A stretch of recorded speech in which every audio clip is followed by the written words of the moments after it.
입시 요강이 매해 바뀌어요. 그래서 이번에 이제 서울대에서 내년 입시 요강이 나왔거든요. 내년에는 어떻게 해야 돼? 뭐 이제 생투는 반드시 해야 돼. 뭐 이런 게 나와요. 그래서 그런 것들 그때그때 보셔야 돼서 항상 좀 주의 깊게 여러분들이 어느 학교를 갈 건지 거기서 원하는 과에 필요한 것들이 뭔지 그래서 이런 것도 확인해 보시면서 공부를 하시면 됩니다. 자, 선생님하고요. 저번 주에 했던 게 우리 인간이 살고 있는 공간을 우리가 뭐라고 한다? 인간이 살고 있는 저번에 이걸 눌렀는데 녹화가 안 돼가지고 계속 확인하고 있어요. 인간이 살고 있는 인간의 삶의 터전을 우리가 뭐라고 하죠? 지구계라고 하죠. 그 지구계 중에서 우리가 밟고 서 있는 땅바닥을 우리가 직권이라고 한다고 했어요. 됐죠? 그래서 직권에 대한 얘기는 저번 주에 해드렸고 직권에서 가장 중요한 건 뭐예요? 지구는 그래서 지구로부터 46억 년 전에 태어났다. 태어난 지구가 지금까지 오면서 우리가 살고 있는 지구의 껍질 그래서 지각이 끊임없이 뭐가 일어난다? 변화가 일어난다. 지각의 변화를 설명하는 학설이 있다. 그 중에서 첫 번째가 바로 대륙 이동설이다. 그 대륙이 이동하는 원동력이 뭐였다? 바로 지각 밑에 있는 멘틀의 대류였다. 그래서 멘틀의 대류설이 두 번째죠. 그래서 그 멘틀이 대류하면서 지각과 지각이 멀어지면서 그 사이에 새로운 해양 지각과 바다가 생긴다. 그래서 지각이 움직이면서 벌어지면서 그 사이에 바다가 생겨요. 해저, 확장선. 근데 이러한 지각들이 서로 부딪히거나 끊기면서 그 경계면에서 뭐가 발생하니? 지진과 파산이 발생해요. 이거를 판구조론이라고 하죠. 자, 그 판구조론에서 여러분들이 기억하셔야 되는 거. 지구는 지진과 화산이 발생하는 곳이 지구 전체에 고르게 분포하는 게 아니다. 특정한 곳에만 지진과 화산이 집중해서 발생한다. 맞죠? 이렇게 지진과 화산이 특정한 곳에만 발생하는데 그 지진이 발생하는 곳은 지진대, 화산이 발생하는 곳은 화산대라고 하고요. 그러한 지진과 화산이 활발히 발생하는 곳을 우리가 변동대라고 불러요. 변동대. 상대적으로 지진과 화산이 발생하지 않는 곳을 우리가 뭐라 그러니? 반대말로 순상지라고 불러요. 순상지라고 불러요. 그죠? 이러한 변동대가 바로 뭐다? 판의 경계다. 됐죠? 그 판의 경계에는 몇 가지 있었어? 세 가지 있었어. 됐어요. 멘틀이 상승해서 판이 찢어지면서 뜨드드득 찢어지면서 됐어? 새로운 해양 지각이 만들어지는 경계를 우리가 발상경계라고 합니다. 발상경계는 새로운 해양 지각이 만들어지죠. 그 만들어지는 이 아래쪽을 우리가 뭐라 그러니? 해령. 됐어. 이 해령이라는 곳에서 해양 지각이 뭐하니? 만들어지는 거예요. 됐죠? 그런가 하면 이런 식으로 판과 판이 멀어지는 곳도 있지만 사실은 판과 판이 서로 다가오는 곳도 있겠죠. 멘틀이 하강하는 부위에. 됐죠? 그러면 이렇게 판과 판이 다가오는 부분에는 판이 두 개가 팡 하고 부딪혀요. 됐죠? 이렇게 판과 판이 가까워지는 경계를 우리가 수렴 경계라고 하고 수렴 경계는 둘로 나눈다. 대륙판과 대륙판이 부딪히는 충돌 경계와 대륙판 밑으로 해양판이 들어가는 섭입 경계라는 게 있는데 대륙판 밑으로 해양판이 들어가는 이 부분에서 해양판이 소멸된다. 맞습니까? 이 해양판이 소멸되는 이 경계에는 바닷속 구동이 해구가 있다. 그래서 수렴 경계에서는 해양판이 소멸되는 거고요. 그 소멸되는 부위가 바로 우리가 해구다. 그래서 머릿속에 넣으셔야 되는 거 해역판은 해령에서 만들어져서 해구 쪽으로 가면서 죽는다. 알겠습니까? 네. 그러니까 해령이 지금 막 만들어진, 그래서 젊은 해양판이 만들어지는 곳이고요. 해구가 늙은 해양판이 죽어가는 곳이야. 마치 사람이 태어나서 죽는 것처럼 해양판은 태어나서 죽습니다. 해양판이 만들어지는 곳이 해령, 해양판이 죽는 곳이 해구다. 알겠습니까? 이렇게 되는 거 기억해 두시고, 그 다음에 해령과 해령 사이에 땅이 어긋나는 경계도 생긴다. 그걸 우리가 보존 경계라고 합니다. 발상 경계처럼 그래서 판과 판이 멀어지는 것도 아니고 수령 경계처럼 판과 판이 가까워지는 것도 아니고 보존 경계는 두 판이 서로 어긋나기만 할 뿐 판과 판 사이의 간격은 변화가 없다. 알겠습니까? 이렇게 된다고요. 자, 이런 경계들이 있어. 이러한 경계마다 우리가 알아둬야 되는 뭐가 생깁니까? 지진과 화산이 활발히 일어나는 변동대가 만들어져요. 됐죠? 그 중에서 모든 경계마다 지진은 다 생깁니다. 하지만 화산은 생기는 데도 있고 생기지 않는 데도 있다.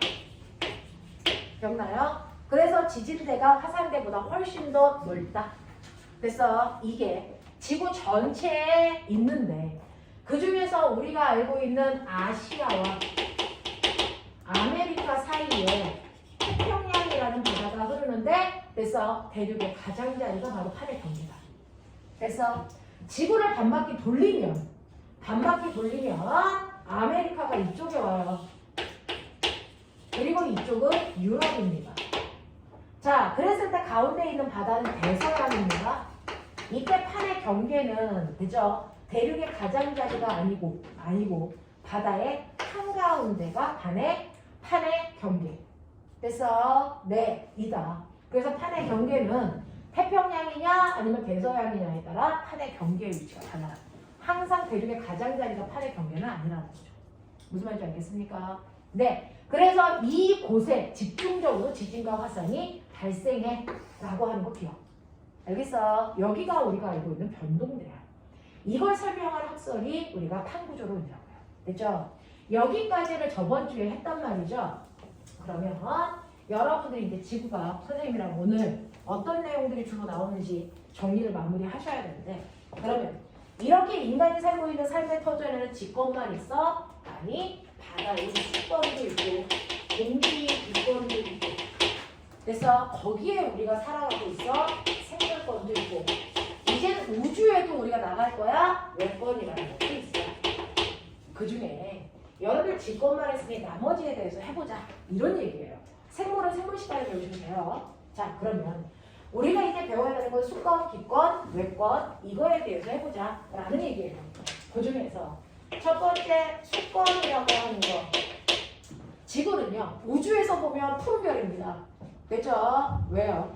라고 하면 지구에서, 됐죠? 햇빛이 오면 그 중에서 바다가 가장 넓기 때문에 바다에서 빛이 주로 반사되는데, 바다에서 주로 반사되는 빛이 무슨 빛이에요? 파란빛. 그래서 우주에서 보면 지구가 파랗게 보이는 이유는 그만큼 바다가 넓기 때문이죠. 됐죠? 그래서 지구는요 육지도 있고 바다도 있는데 연결될 비율이 대략 3.7 정도 돼요. 그만큼 바다가 넓단 말이죠. 그래서 푸른색 별로 보인대요. 됐죠? 그렇다면 지구에는 이렇게 물이 엄청나게 많을 텐데 그 물 중에 대다수가 바다네. 그걸 바다 해태라 써서 해수라고 불러요. 이 해수가 전체 물을 100으로 놓으면 바닷물이 차지하는 비중이 거의 97%야. 97%를 넘는데 소수점 쓰기 싫어서 97% 정도가 바닷물이야. 그래서 그러면 인간이 마실 수 있는 육진물, 그걸 우리가 담수라고 해요. 이게 3% 정도도 안 된다는 얘기거든요. 그러면 육진물 중에 가장 많은 거 기억해봐. 뭘 것 같아? 뭘 것 같아? 육진물 중에 제일 많은 게 꼬매나 빙하야, 빙하. 빙하가 육진물이야. 바다 위에 떠있는 얼음은 바닷물이 어는 게 아니고 물만 얼어요. 그래서 육진물이에요. 먹어도 돼요. 됐죠? 육진물이 전체 담수 중에 한 2.3%? 이 정도 차지하는 비중이다 생각하면 되고요. 그 다음이 지하 야수, 강, 호수 이 정도의 비중이죠. 그러니까 인간이 마실 수 있는 실제 물의 양은 극히 드물어요. 극히 드물어요. 그러면서 빙하가 육지물이었다는 거 기억해 두시는 거죠. 그러면 난 이렇게 극히 드문 육지물에는 우리가 관심이 없어요. 관심이 없고 나 바닷물에 대해서 알고 싶은데 바닷물이라고 하는 행수는 대부분이 물이죠. 그래서 전체 1kg 이라는 1000g 속에 바닷물 1000g을 떠오면 그 중에서 970g이 물이야. 그러면 대략 한 30g만 물을 증발시키면 남는 하얀색 알갱이라고. 그 하얀색 알갱이를 통칭해서 뭐라 그러니? 소금이라고 하면 안 돼요. 염료라고 하죠. 하얀색 알갱이가 염료입니다. 근데 이 하얀색 알갱이인 염류들에는 먹어도 되는 게 있고 먹으면 안 되는 게 있잖아요. 그러니까 염전에서 저 하얀색 알갱이 염류를 사다가 제1제당, 해표 이런 데서 정제를 해요. 그래서 먹을 수 있는 것만 걸러서 소금이라고 하는 겁니다. 됐죠? 그러면 우리가 바닷물을 먹으면 그 중에서 먼저 짜다라고 느끼는데 그 이유는 여러분들이 알고 있는 소금기가 가장 많이 들어있어요. 77%. 됐어? 네. 자, 그런가 하면 엄마가 콩을 갈면 두유가 돼요. 근데 거기에다가 간수라는 아이를 넣으면 두유가 딱딱하게 굳어서 두부가 되는 거예요. 됐어? 그게 바로 두 번째 바닷물을 먹었을 때 쓰다라고 느껴지는 염화 마그네슘이 들어있기 때문이고요. 얘가 대략 한 17%다. 이 정도 생각하면 돼요. 됐어? 그런가 하면 그 밑에 여러 가지 다른 애들이 있겠죠. 근데 얘네들을 많이 섭취하면 안 된단 말이죠. 그래서 이것들을 걸러내고 소금만 뽑아내는 거예요. 왜냐? 이걸 정제한다고 해요. 됐어? 이걸 화학 시간에 배우면 뭡니까? 온도에 따른 용해도 차이를 이용한 재결정을 하는 거예요. 그래서 얘를 뽑아낸다고요. 됐어? 그걸 먹는 건데. 그러면 우리는 전 세계적으로 바다가 엄청나게 많을 거예요. 그 바다가 엄청나게 많은데 그러면 바닷물을 다 1kg 떠오면 그 안에 들어있는 염료량 다 똑같이 30이야? 그래서 바닷물의 짠 정도가 모든 바다가 다 똑같아? 아니요. 달라요. 그래서 바닷물의 짠 정도는 다르지만 그 안에 있는 염류들의 그래서 비율 소금이 차지하는 비율은 77 염화 마그네슘이 차지하는 비율은 17 2%는 변할 수 있다 없다? 이건 안 변해. 알겠어? 얘네들이 차지하는 이 비율은 변하지 않는다고요. 이걸 뭐라 그래요? 이걸 뭐라 합니까? 얘네들의 비율이 일정하다. 멋지만 0, 9, 2, 1점 없이 염분 비율은 변하는 게 아니야. 항상 모든 바다, 어떤 바다를 가도 가장 먼저 느끼는 건 짜다야. 알겠어? 소금이 차지하는 비율이 전체 염류의 77%이기 때문이죠. 그래서 하지만 바닷물 1kg을 떠왔을 때 그 안에 물과 염류가 차지하는 그래서 양은 달라요. 그러면 이 바닷물이 얼마나 짜? 바닷물의 짠 정도. 바닷물이 얼마나 짜니? 라고 하는 바닷물의 짠 정도를 나타내는 건 염분이죠. 그래서 꼬맹아, 염분과 염분 비율은 전혀 다른 걸 표현하는 거야. 알겠어? 염분비는 염료 안에 있는 얘네들의 비율을 얘기하는 거고요. 염분은 바닷물의 짠 정도예요.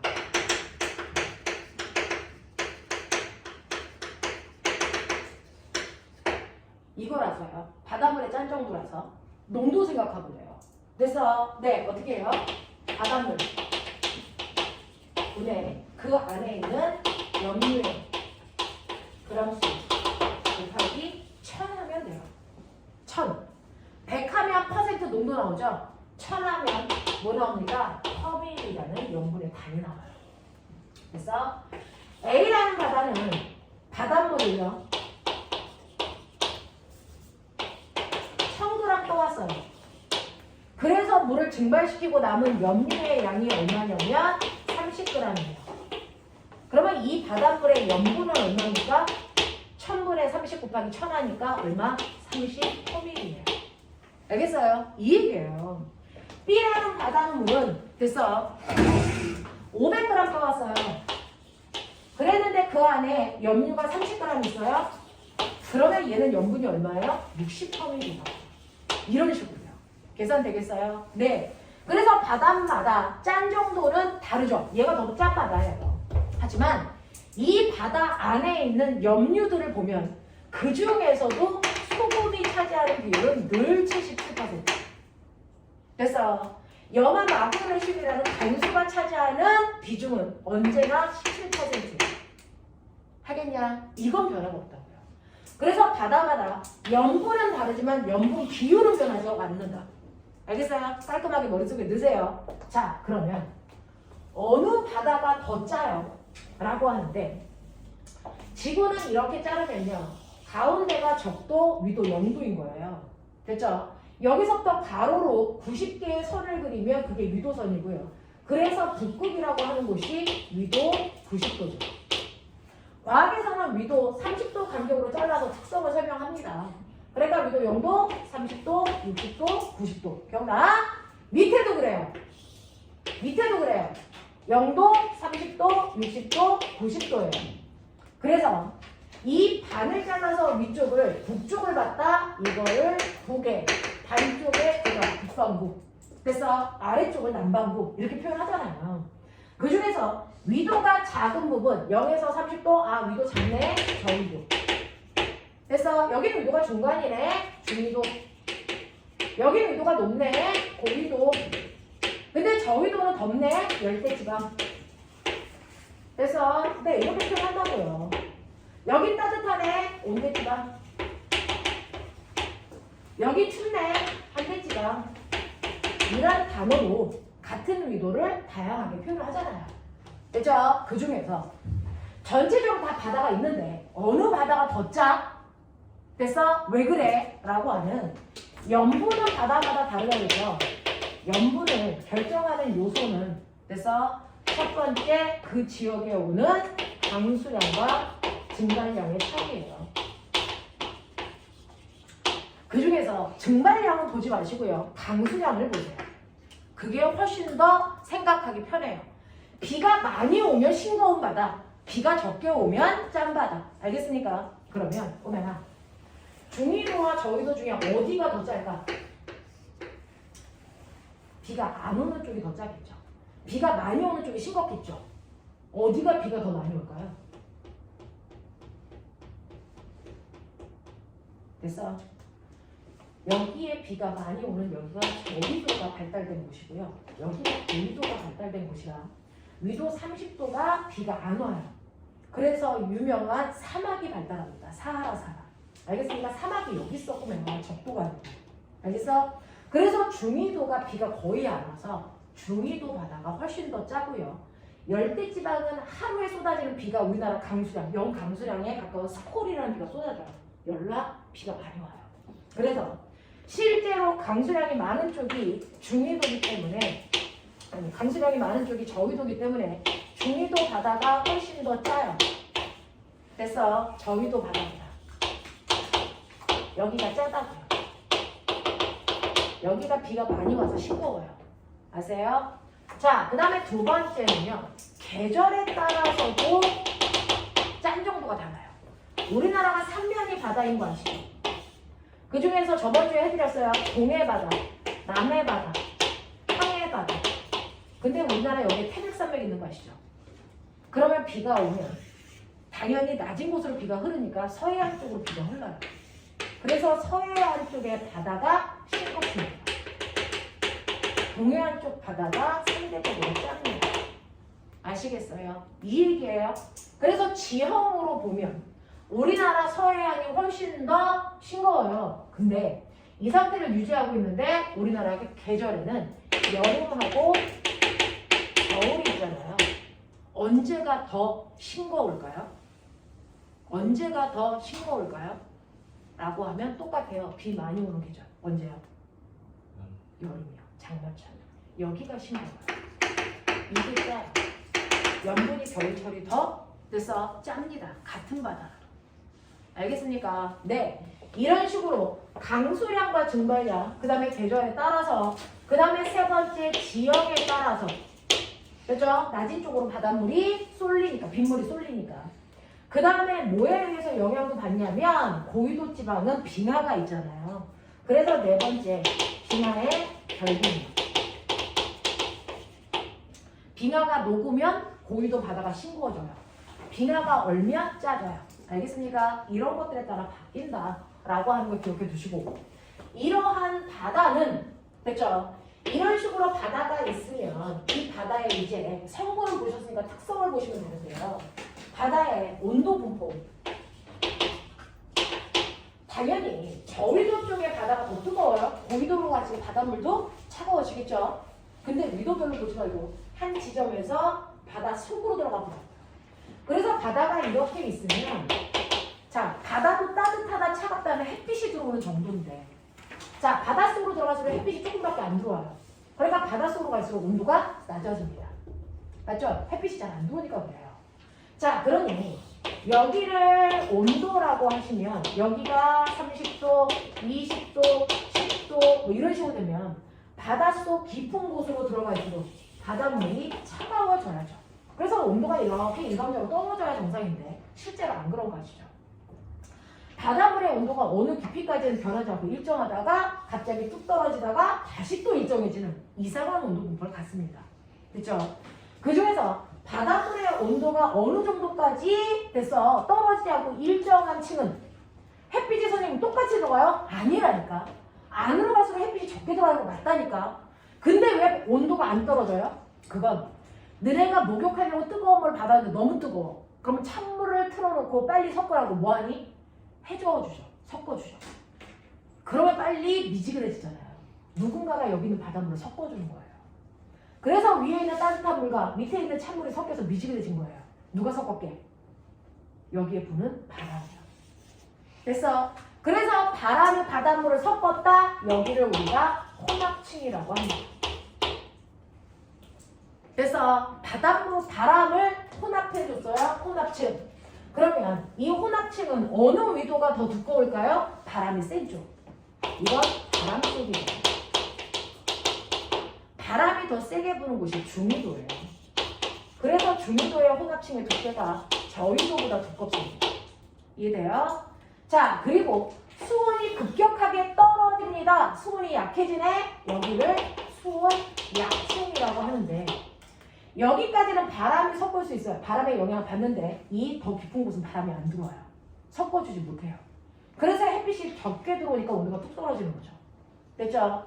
그 다음에 깊은 바닷속으로 들어가면 온도가 떨어져야 되는데 안 떨어지고 다시 일정한 이상한 곳이 생겨요. 이걸 깊은 바다 심해층이라고 부르죠.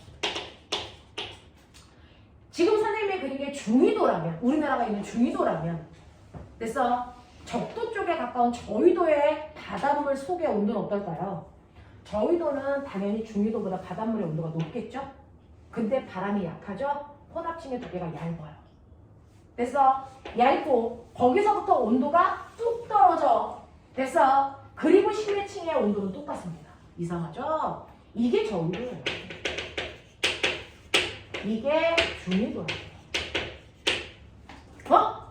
그렇구나. 바람의 세기에 따라 혼합층이 다르구나. 그러면 수온 약층이 발달된 곳은 어디예요? 수온 약층은 표면과 그래서 아래쪽에 온도 차이가 더 많이 나는 거예요. 알겠습니까? 그래서 저위도가 중위도에 비해서 수온 약층이 발달되어 있고요. 그 다음에 위쪽은 따뜻한 물이에요. 아래쪽은 찬물인데 저번 주에 해드렸어요. 누가 더 무거워요? 찬물이 무거워요? 따뜻한 물이 무거워요? 찬물이 무겁죠. 무거운 게 아래에 있어요. 가벼운 게 위에 있어요. 대류가 일어날까 안 일어날까? 안 일어나요. 됐죠? 그래서 수온 약층은 대류가 일어나지 않기 때문에 안정적인 층이다. 그러니 밑에 있는 물고기가 죽어도 시체가 떠오르지 않습니다. 얘가 물질 교환을 차단해버립니다. 알겠습니까? 이렇게 됐다. 기억해 두시면 되고, 심해층은요, 사실은 극지방의 차가운 물과 적도에 있는 뜨거운 물이요, 따뜻한 물과 찬물이 서로 해수가 순환하잖아요. 그러니까 찬물은 내려오고 따뜻한 물이 올라간단 말이에요. 근데 찬물이 무겁다고 내가 그랬잖아요. 그러니까 극지방에 있는 찬물이 내려올 때요, 극지방에서 찬물이 내려오면서 그냥 가는 게 아니고 밑으로 깔립니다. 그래서 심해층의 물은 다 극지방의 표면에 있는 물이 내려오는 거예요. 그래서 표면의 물의 온도는 항상 일정하잖아요. 그래서 수온이 대략 5도에 일정한 물로 밑에는 차여있다. 알겠어요? 이렇게 되면서 극지방은 어떤 줄 아세요? 극지방은 표면부터 심해까지 다 온도가 일정한 심해층밖에 없어요. 혼합층, 수은약층 이게 발생하지 않아요. 이게 경도지방입니다. 알겠어요? 이런 식으로 수온 분포가 되어 있다. 기억해 두시면 됩니다. 그죠? 네. 자, 그러면 이러한 바닷물은요, 이런 식으로 구성되어 있다는 거 알겠어요? 염류도 있고 온도 분포도 이래요. 바닷물 가만히 있니 움직이니? 움직여요. 그래서 바닷물은 가만히 있지 않고 움직여야 됩니다. 그래야 됐죠? 열 수송을 하죠. 뜨거운 쪽에 열을 차가운 쪽에 갖다 주죠. 그래서 바닷물은 끊임없이 움직이는데, 자, 그래서 너네가 알아두셔야 되는 거 해수의 온과 운동. 해수의 운동은 둘로 나눠요. 그래서 해류라는 게 있고, 그래서 현상에 의해서 생기는 조류라는 게 있어요. 해류는 뭐고 조류는 뭐예요? 라고 얘기하면 되죠. 자, 지구는요, 이런 식으로 되어 있어. 적도가 햇빛을 받으면 뜨겁다 그랬죠? 그래서 얘의 온도가 한 50도가 되고 얘가 영하 30도쯤 되면 당연히 열평형에 의해서 땅바닥이 50도면 그 위에 둘러싸고 있는 공기도 50도예요. 뜨거운 공기. 여기가 영하 30도면 극지방에 있는 공기도 영하 30도 무거운 공기예요. 맞죠? 그러면 실제로 무거운 공기는 무거우니까 아래로 가라앉는 하강 기류를 만들고요. 뜨거운 공기는 가벼우니까 상승 기류를 만든다. 그러면 땅바닥에 있는 공기량이 다르잖아요. 그래서 고위도에 있는 공기가 저위도 쪽으로 이렇게 내려오면서 대기 대순환을 해야 됩니다. 맞죠? 근데 지구가 대단히 빠른 속도로 자전하는 거 아세요? 이것 때문에 이렇게 커다란 대기 대순환 세포가 유지가 안 돼요. 이게 쪼각납니다. 위도 30도. 그래서 적도에 있는 공기가 상승하는 거는 불변, 뜨거우니까. 극지방에 있는 공기가 하강하는 거 불변, 차가우니까. 근데 지구가 대단히 빠른 속도로 자전하니까 이 커다란 순환세포가 세 개로 잘라지는데 어떻게 해요? 상승하고 나면 위도 30도에서 여기서 하강이 일어나요. 하강 다음에는 상승이 일어나요. 상승 다음에 하강. 이렇게 되는 거예요. 그래놓고 화살표 위쪽에서 양쪽으로 이렇게 벌리세요. 화살표 쪽에서 양쪽으로 벌리세요. 양쪽으로 벌리세요. 양쪽으로 벌리세요. 그러면 순환세포가 하나, 둘, 세 개가 만들어지죠. 맞아요. 이렇게 해서 대기 대순환이 지구의 자전 때문에 하나가 아니고 세 개로 찢어진다. 맞습니까? 자, 그러면 이렇게 세 개로 찢어졌을 때요. 됐죠? 우리는 상승하는 공기를 상승기류라고 하고요. 공기가 위아래로 움직이는 걸 기류라고 불러요. 하강하는 공기를 하강기류라고 부르죠. 근데 얘는 아래에 있는 공기가 다 올라가니까 아래쪽에 공기가 없어. 얘는 아래쪽으로 내려오니까 공기가 아래쪽에 많이 모여있어. 그래서 공기를 그래서 양을 똑같게 하기 위해서 많은 쪽에서 적은 쪽으로 공기가 수평으로 이동하죠. 이렇게 지면에서 수평으로 이동하는 이 공기를 우리 뭐라 그런가? 바람이라고 하는 거예요. 만약에 동쪽에서 서쪽으로 움직이면 이 바람은 시작된 곳을 잇는 거니까 동풍이에요. 이렇게 읽으시면 되는 거잖아요. 이게 바람이잖아요. 그렇죠? 그러면서 하강 기류는 아래쪽에 공기가 많으니까 공기가 누르는 힘이 세겠죠? 얘가 무슨 기야? 도기야. 알겠어? 자, 상승 기류가 일어나면 아래 공기의 양이 줄어들겠죠? 그러면 아래쪽에 있는 공기가 땅을 누르는 힘이 약해지겠죠? 이거 무슨 기야? 저기압. 그 저기압을 타고 수증기가 같이 올라가 구름을 만드니까 저기압에서는 항상 비와. 기억나니? 이거였거든요. 됐죠? 이거였거든요. 자, 그래서 바람과 기압이 같이 연결되는 거니까 머릿속에 한번 집어넣으시고요. 자, 그럼 이때 바람 부네요? 바람 부네요? 바람 부네요? 이거거든요. 됐죠? 그러니까 위도 0도부터 30도까지는 사실은 북쪽에서 남쪽으로 바람이 이렇게 불어야 정상입니다. 근데 지구가 자전하니 발식의 방향. 지구가 자전하니까 그래서 바람이 휘는 것처럼 느껴져요. 그래서 이 바람이 어떻게? 이렇게 휩니다. 자전 때문에. 이렇게 휩니다. 이렇게 휘어서 불어요. 똑바로 내려오지 않는 거예요. 됐죠? 그 중에서 위도 0도에서 30도 사이에 부는 이 바람을 타고 유럽 애들이 무역하려고 배를 운항했대요. 그래서 이 바람의 이름이 무역할 때 사용한 바람이라서 무역풍이라고 본 거예요. 됐죠?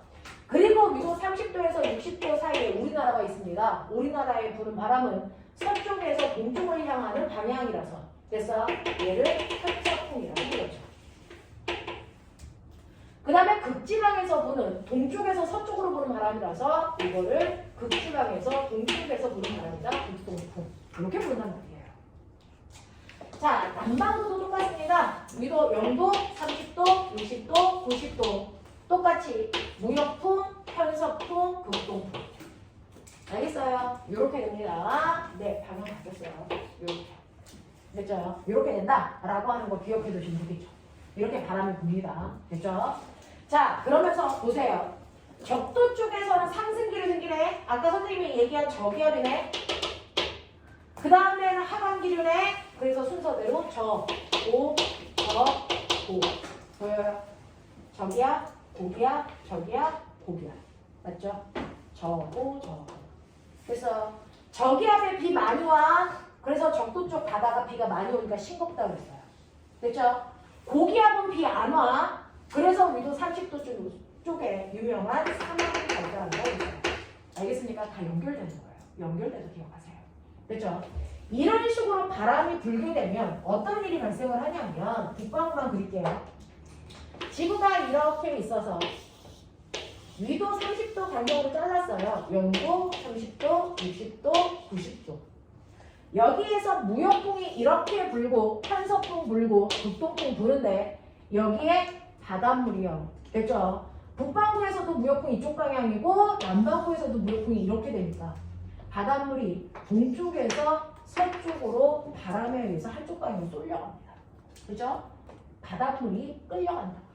그러니 전 세계적으로 보면 해수면의 높이가 수평해야 된다라고 우린 배웠지만 아니라고요.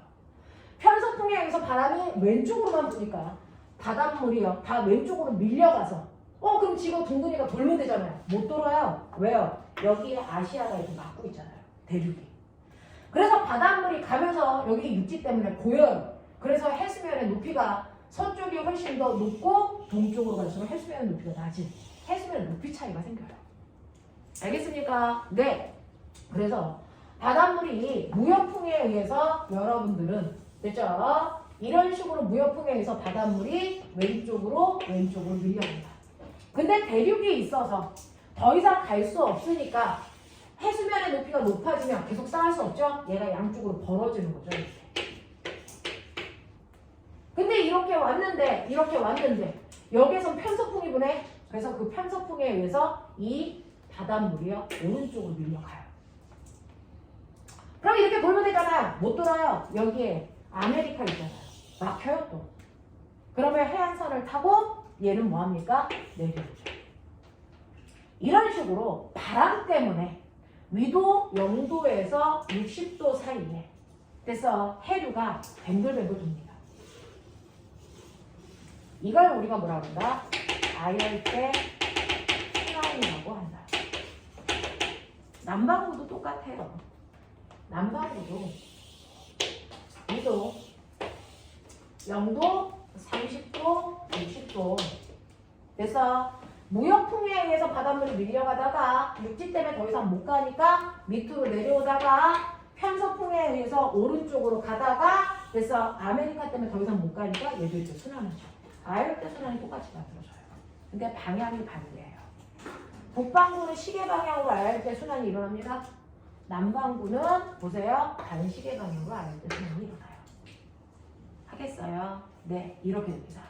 자, 이런 식으로 해서 바닷물이 계속 순환합니다. 자, 그럼 바닷물에 흐름이 생겼죠? 이 바닷물의 흐름을 누가 만들었습니까? 여러분들이 알고 있는 것처럼 우리가 지금 설명한 바다, 해자, 흐를, 물자, 해류야. 그래서 해류는 바로 바람, 다시 말해서 여기 순환을 만드는 거예요. 그래서 네, 해류는 대기 대순환이 만든 거예요. 바람이. 그러면 선생님, 이 아열대 순환의 방향, 이거는 언제 바뀌어요? 이거 언제 바뀌어요? 이건 1년 365일 변하지 않습니다. 알겠습니까? 그래서 해류는 항상 한 방향으로만 흘러요. 이 방향이 오른쪽으로 바닷물이 왼쪽으로 가다가 갑자기 오른쪽으로 오는 일 절대 없어요. 왜? 대기 대순환 방향이 안 바뀌니까. 알겠습니까? 그래서 해류는 항상 북반구는 시계 방향으로, 남반구는 반시계 방향으로 1년 365일. 알겠습니까? 항상 한 방향으로 바닷물이 흐른다고. 아시겠어? 네. 그래서 대기 대순환에 의해서 생긴 해류는 항상 한 방향으로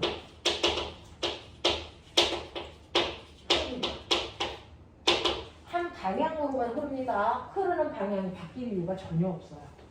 됐죠? 알아두시면 됩니다. 그 다음 바닷물이 흐르는 두 번째는요. 됐어? 조류라는 게 있겠죠? 이 조류가 바로 뭐예요? 라고 하면 조석 현상을 얘기해요. 그러면 아까 해류는 바람이 만들었다는데 조류는 누가 만들었어요? 라고 하면 조력이라고 하는 달과 태양이 저번주에 배웠죠? 만유인력. 요거 때문이에요. 여기에 태양이 이렇게 있고요. 그래서 지구가 있으면 지구에 바닷물이 이렇게 있단 말이에요. 근데 달이 여기 있어요. 태양에 비해서 달은 작지만 지구랑 가까이 있어서 달의 만유 인력을 더 세게 받아요. 됐어? 그래서 달이 있는 쪽으로 바닷물이 만유 인력에 의해서 끌려갑니다. 그래서 달 쪽으로요. 물들이 끌려가서 이쪽은 물의 높이가 높아지고 이쪽은 바닷물이 끌려가니까 이렇게 해수면 이렇게 된다고요. 맞아요. 네, 이렇게 돼서 달이 있는 쪽으로 바닷물이 쏠림 현상이 생기네. 이 기조력이야. 알겠어? 네, 달이 이렇게 돌아서 여기 오면 이쪽에 오면 이 달에 의해서는 바닷물이 얘가 있는 쪽으로 어떻게 해요? 이렇게 끌려가겠죠. 됐어? 그러면 아까는 해수면이 높아졌다 낮아졌네? 네, 밀물, 썰물을 만든다는 얘기예요. 이게 기조력이야. 밀물, 썰물. 알겠어? 자, 그래서 조석 현상이라는 건 밀물과 썰물 현상을 얘기하는데요. 원래 바닷물의 높이가 이래야 돼요. 근데 달이 있는 쪽은 됐어? 달이 있는 쪽으로 물이 끌려가니까 우리 동네에 달이 왔어. 그럼 바닷물들이 우리 동네 쪽으로 오는 거죠. 그래서 우리 동네의 해수면의 높이가 높아집니다.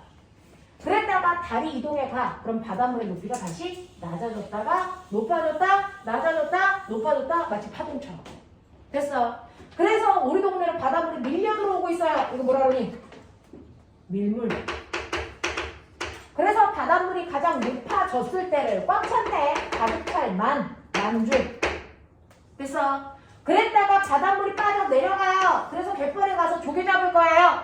바닷물이 빠져 나가는 걸 뭐라 그러니? 썰물. 자, 그랬다가 바닷물의 높이가 가장 낮은 순간을 간조.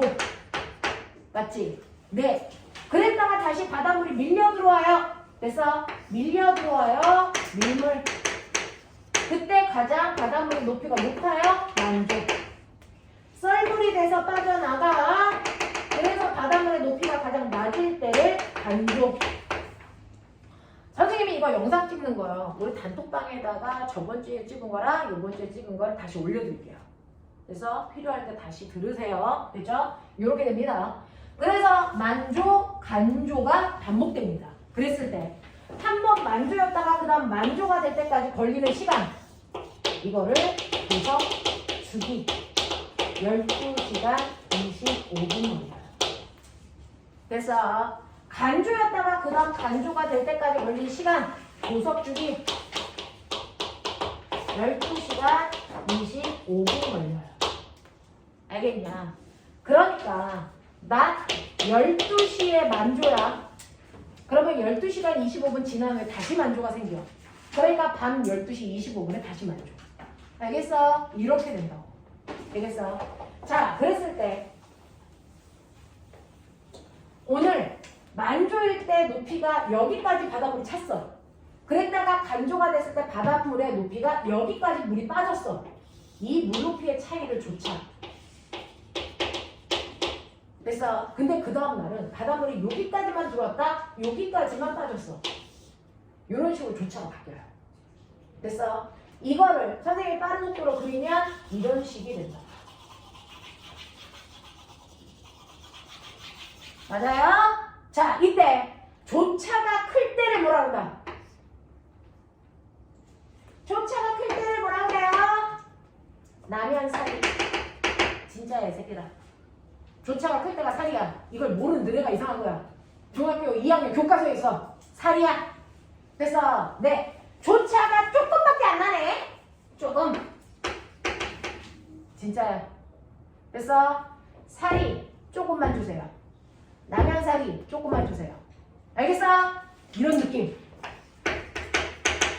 언제 이래요? 라고 하면 여기 이렇게 태양이 있고요. 지구가 있고요. 그 주변을 달이 돌죠. 빨리 기억해. M1, M2, M3, M4. 그 중에서요. 태양, 달, 지구가 일직선상에 있을 때가 사리 현상이에요. 알겠습니까? 네. 자, 그렇다면 여기 달 모양 무슨 모양이죠? 태양과 지구 사이에 달이 써있어. 무슨 모양? 달이 어떻게 보여? 하나도 안 보여. 이거를 사기라고 합니다. 음력 1일이죠. 그래서 이게 사기일 때 음력 1일이면 이건 반대편. 얘 보름달이죠. 달이 다 보여요. 가득 찰 망이라고 불러요. 그래서 네, 이때가 음력 15일이죠. 되겠냐? 네. 그러면 선생님 조금은 언제예요? 네, 조금은 달이 이렇게 수직으로 와 있을 때, 반달일 때요. 그 중에서 오른쪽 반달을 우리가 뭐라 그래요? 상현. 음력 10일에서 8일. 그래서 네, 여기는 왼쪽 반달 하얀. 음력 22일에서 23일 사이죠. 알겠습니까? 이렇게 되거든요. 이렇게 되거든요. 그래서 달의 위치가 어디냐에 따라서 기조력이라고 하는 바닷물을 잡아당기는 힘의 세기가 변해요. 그래서 그때 달과 태양과 지구가 일직선상에 있을 때 달과 태양이 만드는 기조력이 제일 세요. 그때가 살입니다. 알겠죠? 이때 태풍 오면 쓰나미 생겨요. 그렇죠? 자, 반달일 때가 조금입니다. 이때 태풍이 와도 무방하죠. 바닷물이 넘치지 않아요. 알겠냐? 네, 이렇게 되는 거. 됐죠? 여기까지가 여러분 바닷물의 움직임인데, 그러면 해류와의 차이점은 뭐예요? 해류는 바람에 의해서 바닷물이 한 방향으로만 계속 흘러요. 근데 조속현상은 바닷물이 밀려왔다, 밀려나갔다, 다시 밀려왔다, 밀려나갔다 하잖아요. 그래서 바닷물의 흐름이 주기적으로 바뀐다. 주기적으로 바뀐다. 알겠습니까? 그 차이예요. 알겠죠? 네, 이렇게 되는 거 기억해 두시면 되겠죠. 자, 그러면 이게 바로 여러분들이 알고 있는 수권이라면, 됐죠? 기권은 어때요? 라고 하는 기권은 우리나라 날씨죠.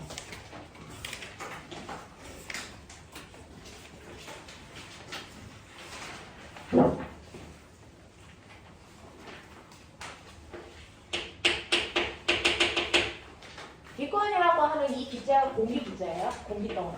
그래서 지구가 있으면 지구를 둘러싸고 있는 공기 덩어리. 됐냐? 자, 공기를 대기라고 하잖아요. 공기를 숨을지니까 혼합물이가? 당근 혼합물이죠. 공기 중에 제일 많은 게 뭐야? 질소. 됐어? 그리고 뭐야? 산소. 이렇게 여러 기체가 섞여 있는 공기는 물에 섞여 있는 비닐 혼합물. 그 중에서 질소가 대략 80, 78%고 너네도 알지? 대략 80, 산소가 21, 아니 20, 이 정도의 비중. 그래서 8대2의 비중으로 섞여 있다. 대충 이렇게 기억하시면 돼요. 78, 21인데 그렇게 얘기하는 거 귀찮으니까 거의 8대2의 비율로 고르게 섞여 있는 균일 혼합물. 됐어? 이런 공기들은요, 우주로 못 날아갑니다. 왜? 공기도 질량을 가지고 있는 입자니까. 지구가 잡아당기는 만유인력 때문에 얘가 밖으로 못 나가죠. 그래서 공기가 이렇게 층을 형성하고 닫혀져 있는 거예요. 그러면 이 공기 입자가 어디까지 있어요? 땅바닥에서부터 무려 1000km까지 공기 입자들이 지구의 중력 때문에 못 나가고 갇혀있단 말이죠. 여기를 우리가 뭐라고 합니까? 여기를 우리가 대기의 책이다, 대기권 이렇게 표현해요. 그래서 대기권은요, 지표에서부터 대략 1000km까지를 얘기합니다. 이게 대기권이야. 되겠어? 그러면 이러한 대기권을 선생님이 분류할 수 있어요? 네가 할 수 있어야죠. 배웠잖아요. 대기권을 땅바닥에서부터 1000km까지 쭉 올라가면서 분류합니다. 됐죠? 어떻게 해요? 수직 높이에 따른 온도입니다.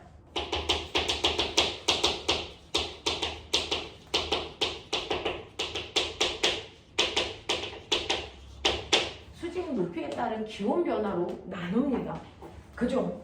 땅바닥에서 똑바로 올라갈수록요, 여기가 20도, 30도, 40도라고 하는 온도. 그러니 여기가 10도, 0도, 마이너스 10도 뭐 이렇다고 쳐. 됐어? 그러면 땅바닥에서 똑바로 올라갈수록 추워지니 더워지니? 추워지니 더워지니? 땅바닥에 올라가면 추워지는 거야 더워지는 거야? 올라갈수록 추워지죠. 그래서 땅바닥에서 올라갈수록 기온이 떨어지다가 높아지다가 다시 뚝 떨어지다가 높아지는 이런 변화를 가져요. 수직 높이에 따른 기온 분포가 이렇습니다. 됐죠?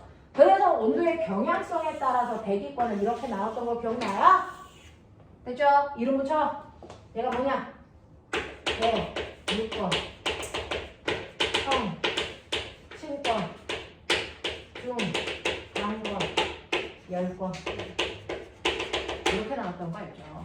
대략 0, 11kg, 50kg, 80kg, 1000kg 이렇게 되거든요.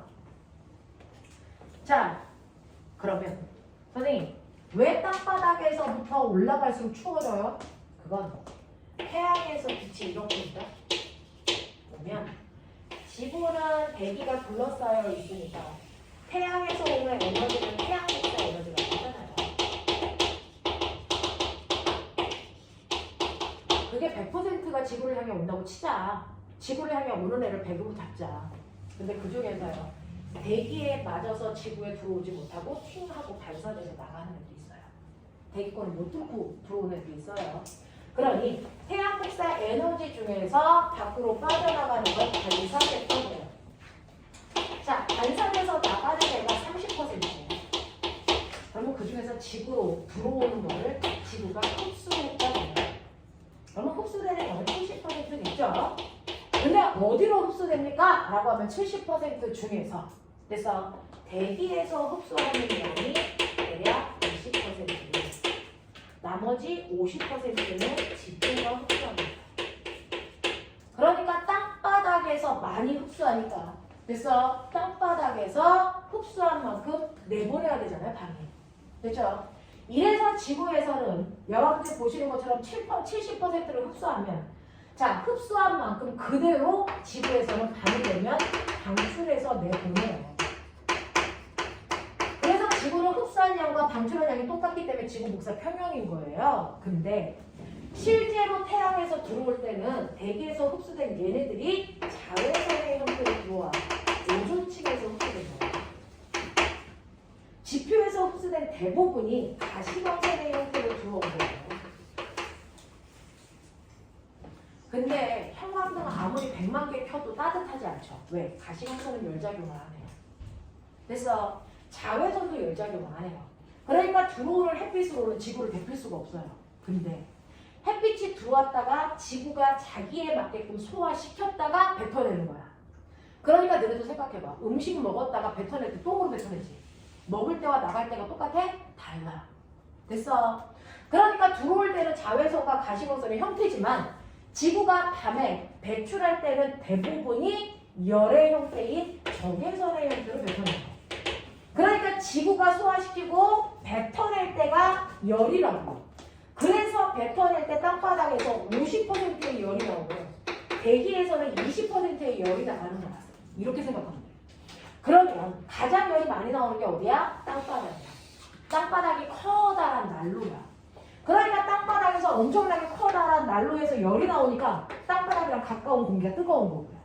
됐죠? 위로 올라갈수록 난로랑 멀어지니까 추워진단 말이죠. 그러면 뱉어내는 지구가 뱉어내는 이 에너지를 우리 뭐라 그래요? 태양에서 올 때는 태양 복사 에너지라고 하고요. 아무리 똑같은 태양 복사 에너지라도 지구에서 뱉어낼 때는 이거를 지구 복사 에너지라고 부르죠. 그러니까 지구 복사 에너지가 지구를 따뜻하게 데피는 건데 그 중에서 지구 복사 에너지가 제일 많이 나오는 게 땅바닥이라서 땅바닥이랑 가까운 공기는 뜨거운 공기고 위로 올라가서 차가워요. 그래서 옛날에 과학자들은요. 중간권까지 지구 복사 에너지가 적게 도착하니까 온도가 계속 떨어지다가 올라가는 이렇게 단순한 모양일 거라고 생각했어. 그래서 근데 복잡해지는 이유가 있죠. 그건 성층권에서 온도가 떨어지지 않고 올라가기 때문이에요. 이유가 뭐예요? 성층권에 뭐가 있다? 오존층이 있어서 얘가 자외선을 흡수했다가 적외선의 형태로 방출하기 때문이에요. 그러니까 땅바닥은 큰 난로, 성층권에 있는 오존층은 손난로, 이 정도 생각하면 돼요. 알겠어? 그래서 데워지기 때문에 온도 변화가 복잡하게 나타납니다. 그죠? 여기에 어디에서 기상현상이 일어나 이런 거 나한테 배워주면 책 읽고 있고요. 자, 여기에서 가장 중요한 건 온도 변화를 보면 아래에서 올라갈수록 온도가 낮아지는 층이 있습니다. 됐죠? 올라갈수록 온도가 낮아지는 층이 있겠죠. 여기가 따뜻한 공기, 여기가 찬 공기. 됐죠? 올라갈수록 온도가 낮아지는 층이 바로 대륙권과 중간권이에요. 그러면 대륙권과 중간권은 올라갈수록 찬 공기니까 위에는 무거운 찬 공기가 있고요. 아래쪽은 가벼운 따뜻한 공기가 있어요. 그러면 당연히 무거운 공기는 내려오겠죠. 가벼운 공기는 올라가겠죠. 그래서 대륙권과 중간권에서는 뭐가 일어난다? 대륙 현상이 일어납니다. 되겠어? 자, 그 대륙 현상에 수증기가 같이 들어있으면 구름이 생겨서 비와 눈이 오는 기상 현상이 생기는 거죠. 그러면 이 두 가지 조건을 만족하는 곳이 대륙권일까 중간권일까 둘 다일까? 대륙권. 여기만 수증기가 있어요. 중간권에는 수증기가 없어요. 알겠어? 그래서 눈과 비가 오는 기상현상은 대륙권에서만 일어납니다. 중간권에는 기상현상이 일어나지 않는다. 이유는 수증기가 없어서. 알겠습니까? 이렇게 기억하시면 되고요. 자, 그런가 하면 이렇게 대류가 일어난다는 얘기는 공기가 막 뒤집히니까 여기가 불안정한 층이에요. 그러면 반대로 안정한 층이 있겠죠. 어때야 돼요? 올라갈수록 온도가 거꾸로 높아져야죠. 그래서 위쪽이 따뜻한 가벼운 공기가 있는 거고 아래쪽이 찬 무거운 공기가 있어요. 그러면 따뜻한 공기 안 내려오잖아요. 대류 현상 안 일어나잖아요. 됐죠? 여기를 안정적이라고 하는데 그게 아까 수권에서는 수온 약층이었고요. 됐죠? 대기권에서는 성층권과 열권입니다. 알겠냐? 요걸 기억해야 된다. 요걸. 알겠어? 요렇게 기억해 두시면 됩니다. 이게 기권 구조예요. 자, 근데 이러한 공기들도 성격이 있어요. 물이 성격이 있는 것처럼 공기들도 성격이 있는데 그 공기들의 성격 중에서 사실은요 이러한 공기가 됐어. 공기가 지구상에 있는 모든 것들은 다 똑같으려고 그러거든요. 그러니까 공기가 고르게 분포하려고 그러더라고요. 근데 어떤 일이 발생하냐면 지표면이 한쪽은 뜨겁고 한쪽은 차요. 왜요? 태양이 비추는데 기억나요? 비열이 다른 두 물질이 있어요. 여기는 육지고 여기는 바다예요. 그래서 이렇게 지표면의 온도가 다르게 가열되는 거예요. 지표면에 불균등 가열이 일어나요. 이렇게 되면 어디는 뜨겁고 어디는 차갑게 되면 기억나요? 여기가 뜨거워서 50도라고 치면 열평형 때문에 공기의 온도도 50도. 여기가 차가워서 온도가 20도면 열평형에 의해서 그 위에 있는 공기도 20도밖에 안 돼요. 그러면 차가운 공기가 생긴 거고 따뜻한 공기가 생기면 무게 차이가 생겨요. 그래서 차가운 공기는 내려가는 하강 기류를 만들고 기억나죠? 뜨거운 공기는 가벼우니까 상승 기류를 만들면서 그래서 네 바닥면에 공기의 양이 다르잖아요. 그것 때문에 공기의 양을 맞추려고 그래서 공기가 수평으로 이동하는 바람도 생긴다고요. 그래서 이런 식으로 대류가 일어나는 거잖아. 이게 소규모로 일어날 때 아하 아래쪽으로 공기들이 내려오면 여기는 공기가 빽빽하게 쌓이겠네. 그러니까 공기가 누르는 힘이 세겠네. 여기가 고기압이네. 그쵸? 아래쪽에 공기들이 올라가게 되면 여기는 공기가 듬성듬성밖에 없겠네. 그러면 공기들이 누르는 기압이 약해지겠네. 그러니까 상승 기류가 있는 쪽은 무조건 바닥의 기압이 낮아지네. 이걸 고기압이라고 하네. 이거죠. 그래서 이렇게 지표면이 불균등하게 가열되면 그것 때문에 땅바닥에 있는 공기의 양이 불균등하게 돼. 그래서 그 공기들이 누르는 땅바닥의 힘이 달라져 기압 차이가 생긴다고요. 됐죠? 그래서 온도와 기압은 반대니까 외우세요. 됐어? 온도가 낮은 곳은 기압이 높습니다. 맞죠? 온도가 높은 곳은 기압이 낮아요. 반대라고요. 그래서 우리가 고기압이 생기고 저기압이 생기는데 고기압은 공기들이 밑으로 내려와서 쌓였기 때문이에요. 그렇죠? 저기압은 공기들이 올라갔기 때문이에요. 그래서 고기압은 하강기류 때문에 생기고 저기압은 상승기류 때문에 생긴다. 됐어? 그리고 그 공기들의 양 차이 때문에 바람이 부는데 바람은 무조건 고기압에서 저기압으로만 분다. 됐죠? 그럼 고기압에서 저기압으로 수직으로 이렇게 바람이 불어나가니? 등압선하고 이르는 각도가 90도니? 아니죠. 바람이요. 고기압에서 불어나갈 때 시계 방향으로 휘어서 불어나갑니다. 저기압으로 불어 들어갈 때 반시계 방향으로 공기가 휘어서 불어 들어갑니다. 그럼 왜 똑바로 안 가고 휘어요? 그건 공기는 똑바로 가고 있는데 네가 휘어서 그래 인마. 네가 휘어서. 알겠어? 그래서 바람은 배꼽을 향해 오는데 네 배꼽이 도는 거야. 왜? 네가 밟고 있는 게 지구니까. 지구가 돌잖아. 알겠습니까? 그래서 바람이 휘는 것처럼 보이는 이 현상이 일어나는 이유도 바로 지구의 뭐 때문이니까 자전 때문에 바람이 휘어가는 것처럼 보이는 거죠. 알겠습니까? 네. 그래서 바람이 이렇게 휜다. 그래서 고기압은 하강기류 손 접어보시면 시계 방향으로 불어나가죠. 됐죠? 네. 상승기류 엄지손가락 위. 그러면 얘는 보이세요? 네. 이런 식으로 여러분들 반시계 방향으로 들어가죠. 그럼 오른손으로 하시면 돼요. 하시겠어요? 네. 그걸로 하시면 된다. 이런 식으로 해서 바람이 분다라는 거 기억해 두시면 되겠죠. 그래서 기압이라는 게 생기면 이러한 기압에 의해서 고기압이 다가오면 됐죠? 하강기류 때문에 구름이 하나도 안 생기네. 아하. 고기압이 다가오면 날씨 맑음입니다. 저기압이 다가오면 상승기류 때문에 구름이 많이 생겨 비가 많이 오는 거라 날씨 흐림이구나. 알겠어요? 이런 것들이야. 그래서 내가 너네들한테 기권으로 가르쳐주고 싶었던 건 뭐냐면 우리나라의 날씨입니다. 우리나라의 날씨가 바뀝니다. 바뀌는데 단기간에 걸쳐서 하루 이틀, 일주일 이렇게 짧은 기간 동안의 날씨의 변화를 기상변화라고 해요. 이 기상변화를 그래서 일으키는 원인이 바로 기압배치입니다. 우리나라가 고기압의 영향을 받아 저기압의 영향을 받아 이것 때문에 단기간의 날씨가 결정되는 거고요. 장기간에 걸친 날씨의 변화는 기단이 결정합니다. 이게 바로 우리나라의 계절. 그래서 이걸 우리가 기후라고 하는 거죠. 됐습니까? 네, 이렇게 되는 거죠.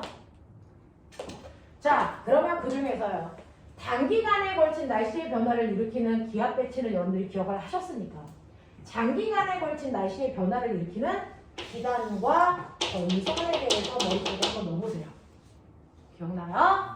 자, 기단이 뭐였냐? 기자, 공기 기자. 단자, 우리 단자, 공기 덩어리. 알겠어? 네.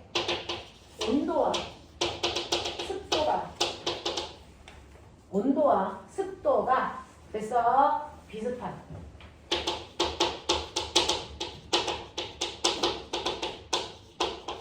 온도와 습도가 비슷한 공기 덩어리를 우리가 기단이라고 해요. 이렇게 되는 거야.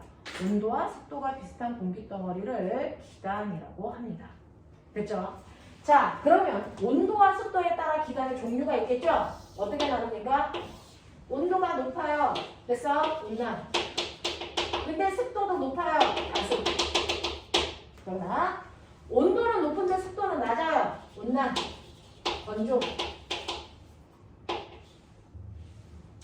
온도 낮은데 습도는 높아요. 한냉. 가습. 한냉.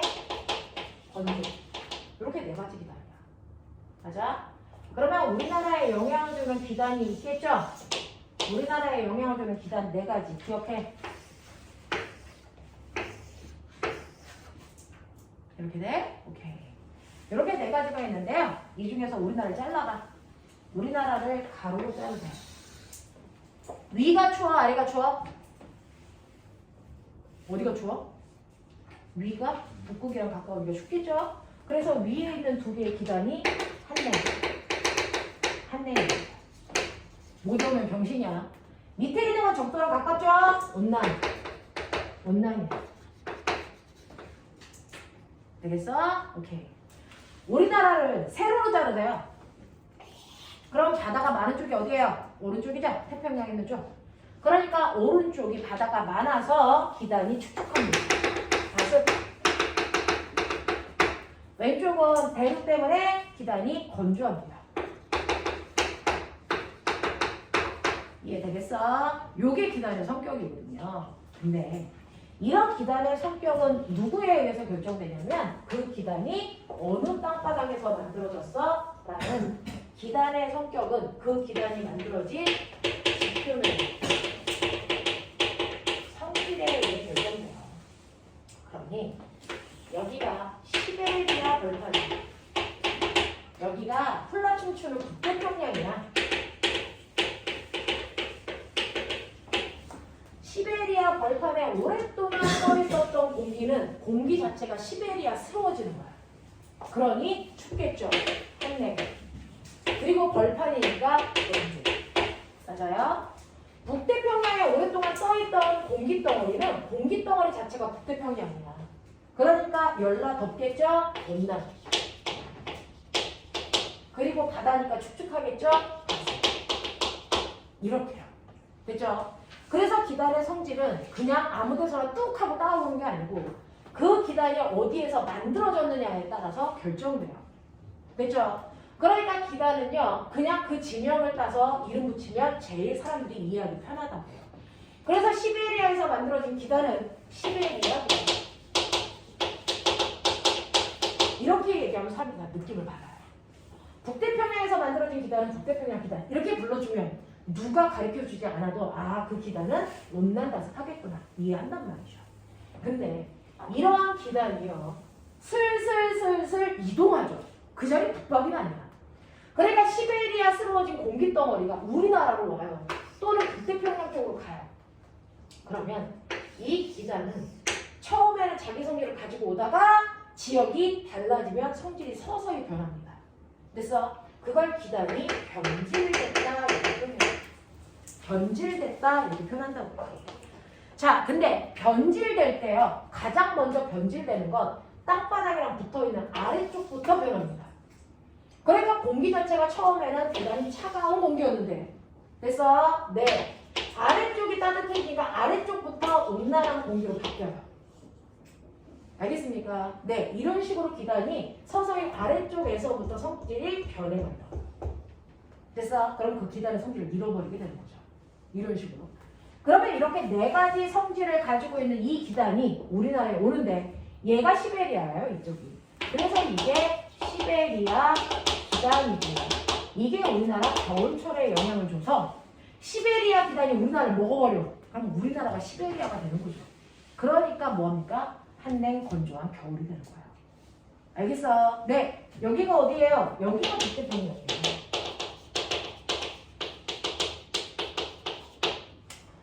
자, 겨울철에는 얘만 발달해서 우리나라를 얘가 먹어버리는데요. 여름철이 되면 얘가 발달해서 우리나라를 먹어버려요.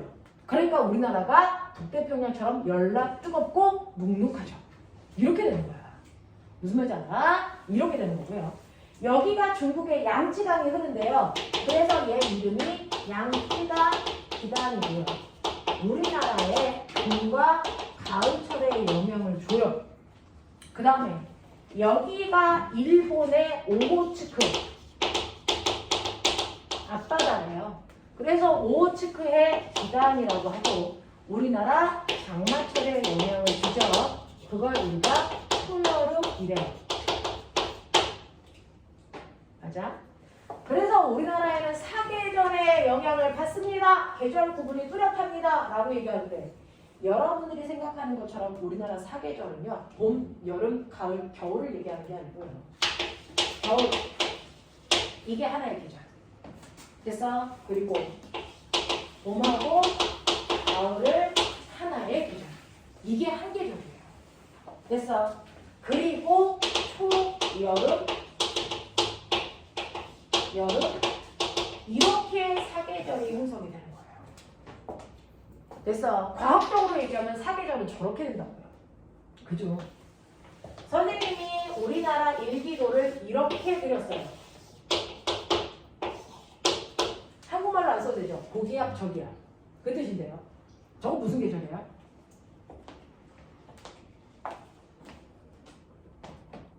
여러분들 일기도 분석하는 게 나오면 반드시 저렇게 줍니다. 그러면 저게 무슨 계절인지를 해석하셔야 되는데요. 해석하는 방법을 보여드리면 우리나라 찾으셨죠? 거기에서 가장 가까이 있는 고기압의 위치를 보시면 그게 기단입니다. 항상 기단은 고기압의 위치예요. 그러면 우리나라 고기압이 여기 있고요. 얘 때문에 상대적으로 저기압이 대각선 쪽에 생기는 거예요. 늘. 알겠습니까? 자, 그러면 고기압이 여기에 있는데 얘가 무슨 기단이랑 위치가 똑같죠? 시베리아입니다. 그러니까 무슨 계절이에요? 겨울철이에요. 알겠습니까? 이런 식으로 우리나라를 찾으시고 우리나라에 가장 인접해 있는 고기압의 위치를 찾으시고 그게 무슨 기단인지를 보시면 계절을 형성하십니다. 되겠습니까? 그러면 선생님이요. 이걸 이런 식으로 그리시면 됐죠? 이건 무슨 계절이 되니? 북태평양 기간이요. 여름이라는 거야. 무슨 말인지 알겠어? 이렇게 보는 거야. 자, 그러면 지금 여러분들이 보시는 것처럼 겨울철에는요. 시베리아 기단의 영향을 받아. 됐어? 네. 그래서 우리나라가 시베리아가 되는 거니까 더럽게 한데 건조하다. 그럼 꼬맹아, 내가 물어볼게. 겨울철을 상징하는 일기를 나타내는 단어들. 이씨. 겨울철을 나타내는 일기 단어들이 있지? 청고마비는 어느 계절이냐? 아, 이런 단어 처음 들어보니? 황사는 무슨 계절이냐? 이렇게요. 태풍이요. 첫설이요. 사만사온이요. 열대야요. 제자리 갖고 꼽으시라고요. 이 나이 먹도록 그걸 기억을 못하고 있으면 어떻게 합니까? 겨울철을 대표하는 단어! 뭐 있어? 3일 동안은 죽을 만큼 춥고요. 4일 동안은 견딜 만큼만 추워요. 사만사온. 알겠어? 이게 겨울철을 나타내는 단어. 됐어? 3일 동안 더럽게 추워. 왜? 시베리아에서 한파가 몰아닥치기 때문에. 병나냐? 이런 단어 쓰는 거죠. 됐죠? 그래서 이런 거 나오겠지. 너네가 설마 중학교 내신 문제 푸는 것도 아닌데. 됐어? 네. 그래서 시베리아 기간의 특징을 뭐 이런 단어들로 설명해 봐라. 그러면 이 단어가 의미하는 게 뭐냐? 이 단어가 의미하는 게 뭐냐? 됐어? 우리나라는 시베리아 기단의 영향을 받으니까 시베리아 기단 자체가 뭐합니까?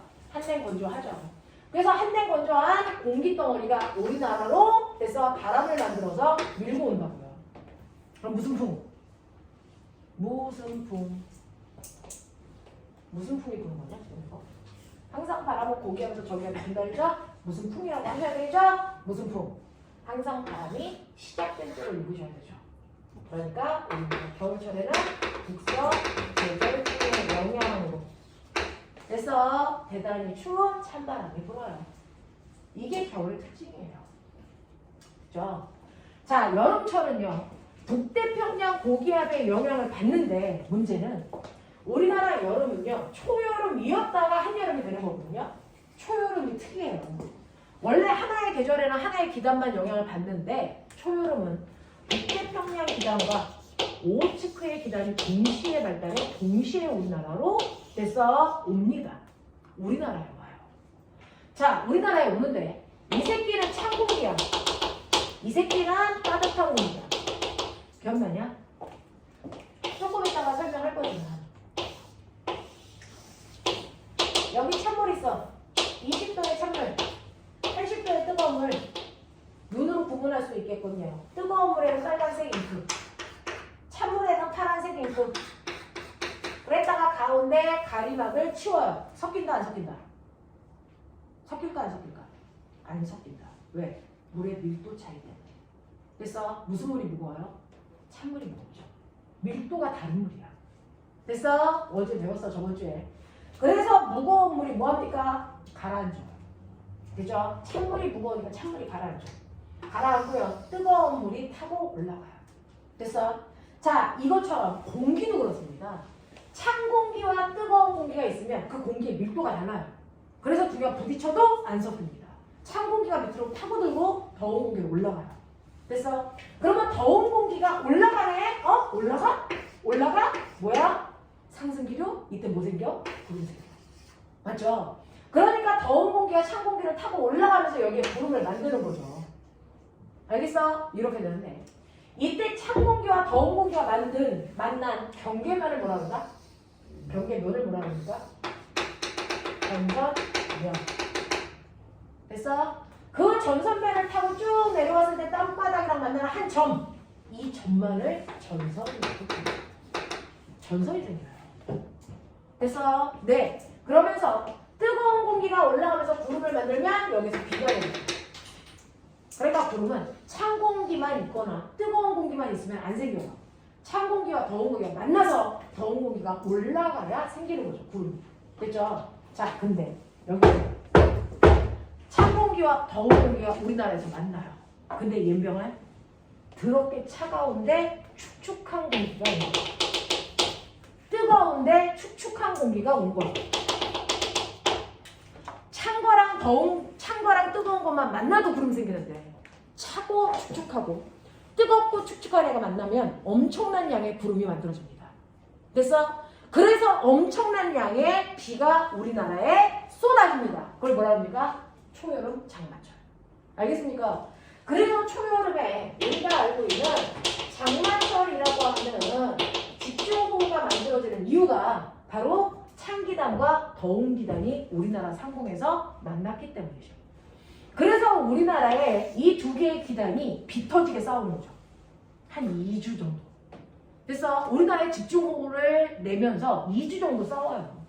그랬을 때 오호츠크의 기단의 힘이 세지면 얘가 밀고 내려가면서 제주도의 장마철, 얘가 힘이 세서 밀고 올라가면 북한의 장마철. 그래서 올라갔다 내려갔다 그러면서 엄청나게 비를 쏟아내요.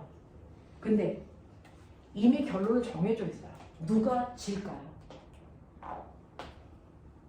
누가 이길까요? 이미 시나리오는 다 써져 있잖아요. 규모가 작은 애가 그래서 비를 다 쓰니까 져요. 알겠어? 누가 규모가 작아요? 오호츠크의 기단이 규모가 작아서 집니다. 그래서 얘가 소멸을 하면 그때부터 초여름 끝났어요. 장마철 끝났어요. 이제부터 한여름이에요. 이렇게 되는 거예요. 알겠어? 그래서 한여름에 북태평양 기단이 우리나라를 점령해버리는 거야. 혼자서 이제. 아싸 내 세상. 알겠어? 그러면 우리나라가 북태평양 세워지는 건데 북태평양이 어떻습니까? 북태평양 기단이 한여름에 영향을 주는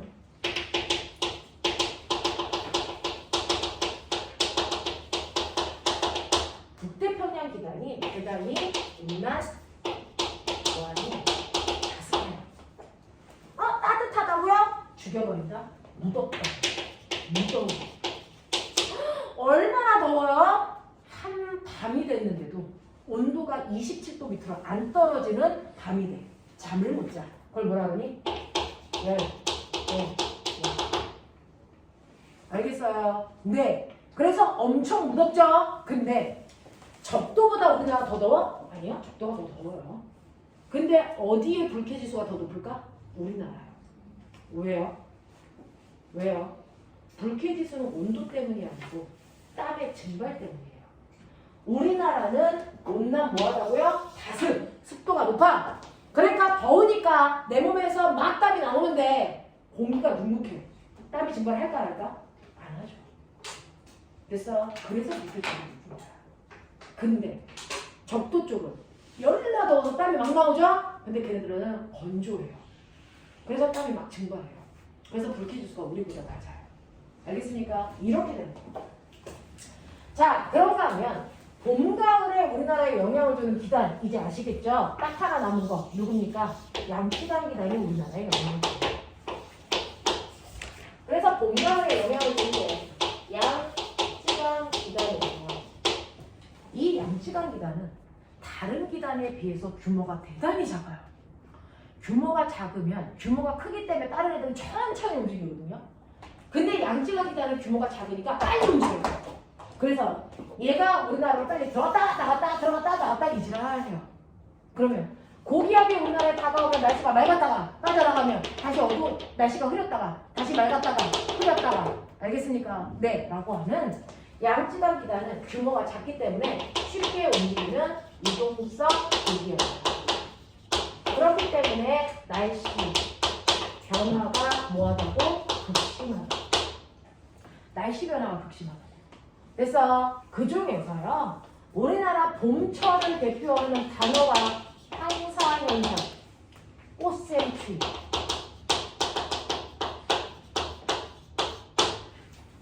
중국 모래바람이 우리나라에 편서풍을 타고 오는 게 봄에 그래서 확연히 나타나고요.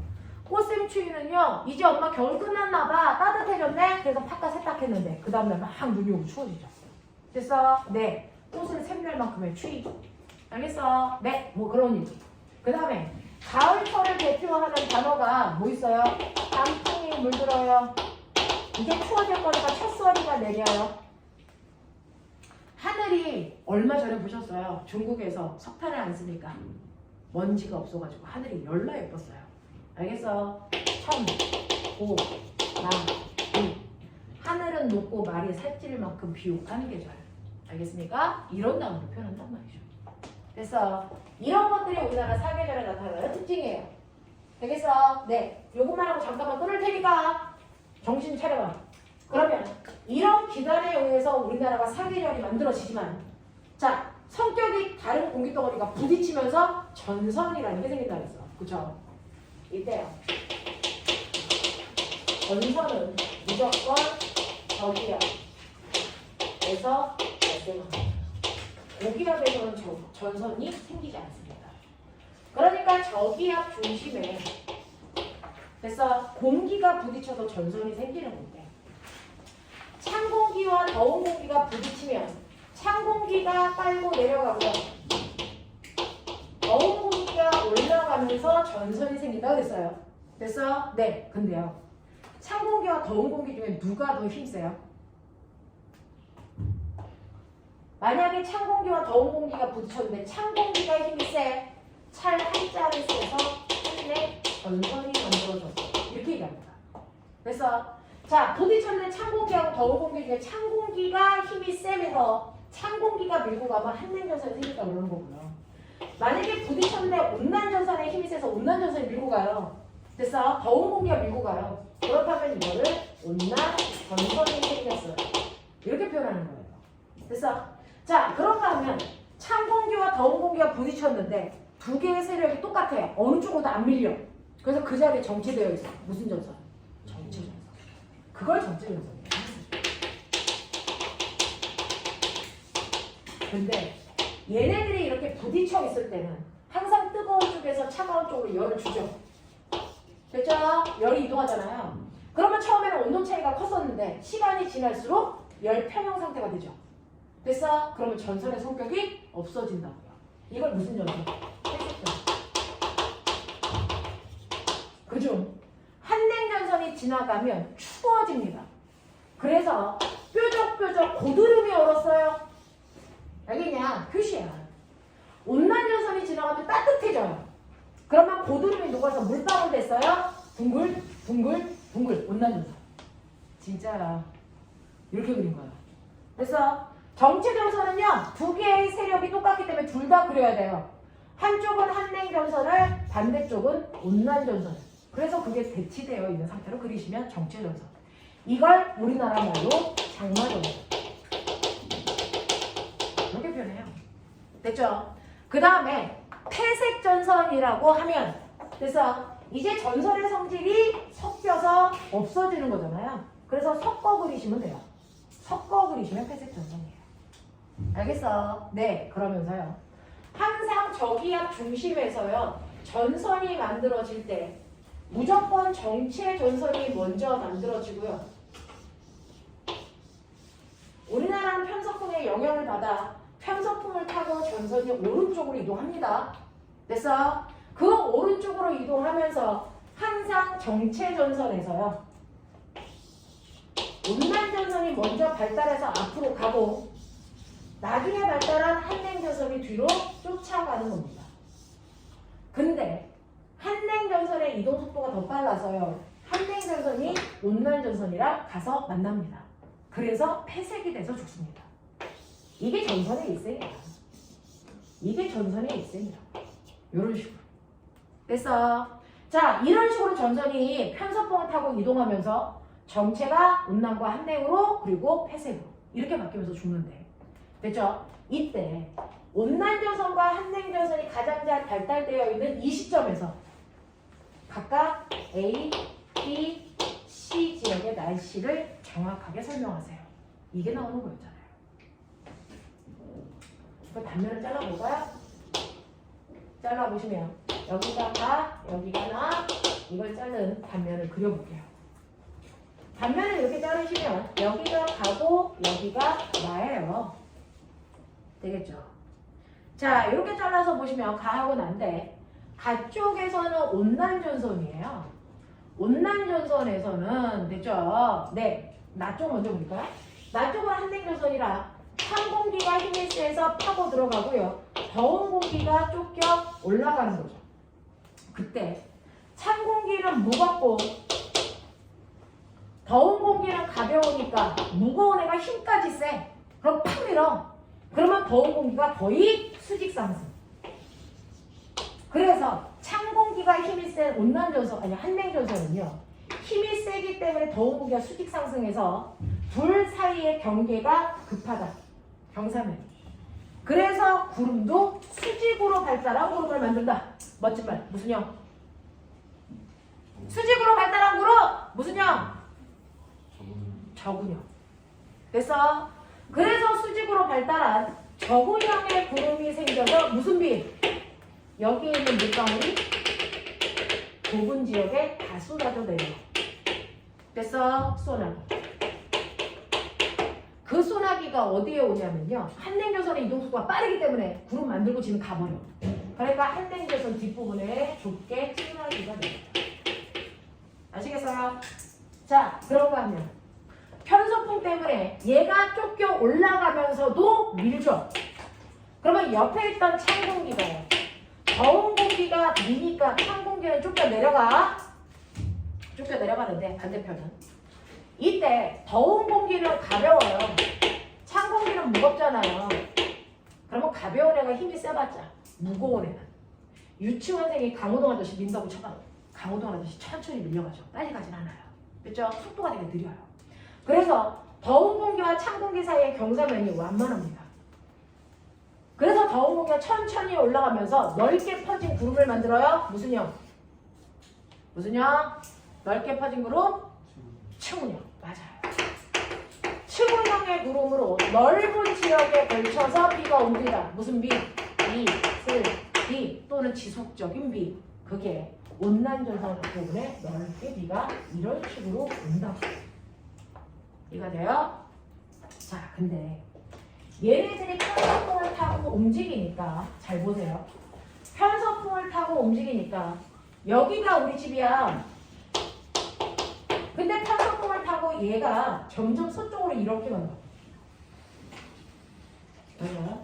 그럼 맨 처음에는 우리나라가요. 온난전선 앞부분의 날씨가 우리나라에 와요. 근데 전선이 이렇게 움직이면 됐죠? 그 다음에는 우리 집이 전선 한가운데에 있죠. 그 다음에 더 가면 우리나라가 한냉전선 뒤편에 오죠. 무슨 말인지 알겠어요? 그래서 시간이 지나면 우리나라의 날씨가 어떻게 되나요?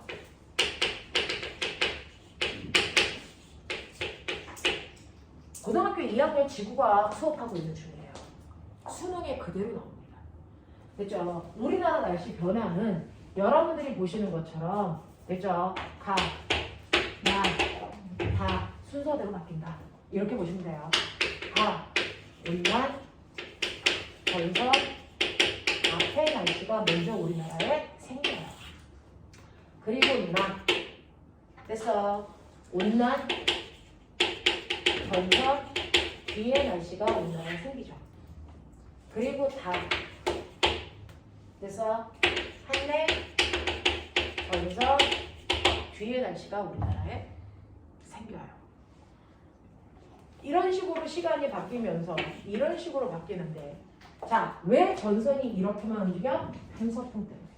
알겠습니까? 네. 자, 그중 우리나라가 온난전선 앞에 있을 때는요, 보시는 것처럼 층문형의 구름으로 이슬비가 오고 있었어요.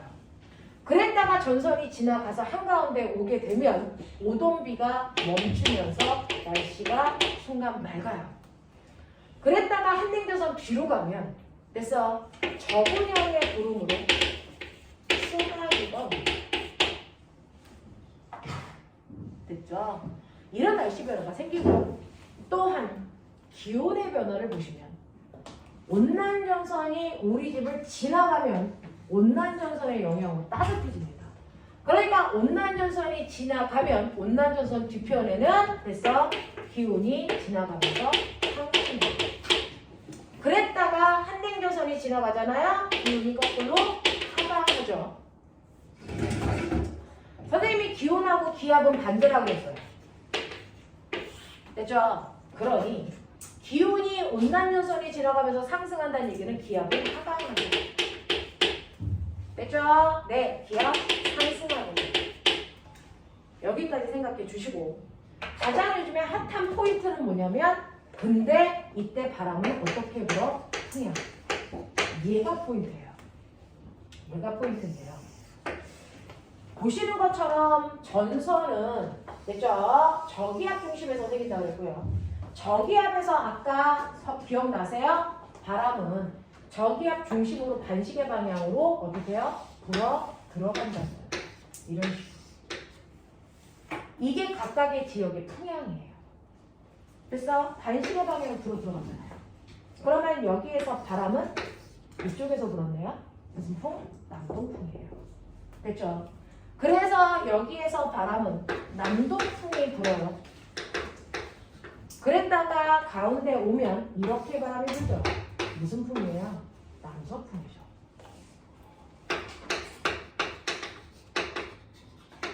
그랬다가 여기에 오면 보이세요? 이렇게 오죠. 북서풍이에요. 그래서 갑자기 바람의 방향이 됐어. 90도 변해요. 전선이 지나가고 있다는 얘기예요. 이건 일기도상의 기호로 한번 나타내 볼게요. 됐죠? 일기도상의 기호로 한번 나타내 볼 테니 여러분들 시험 문제에 일기도가 이렇게 그려져 있어. 이걸 해석해봐 라고 나오면 해석할 수 있어요. 실제로요. 이런 식으로 되어 있어서 여기에 저기압이 있고 전선이 이렇게 형성되어 있다고 쳐요.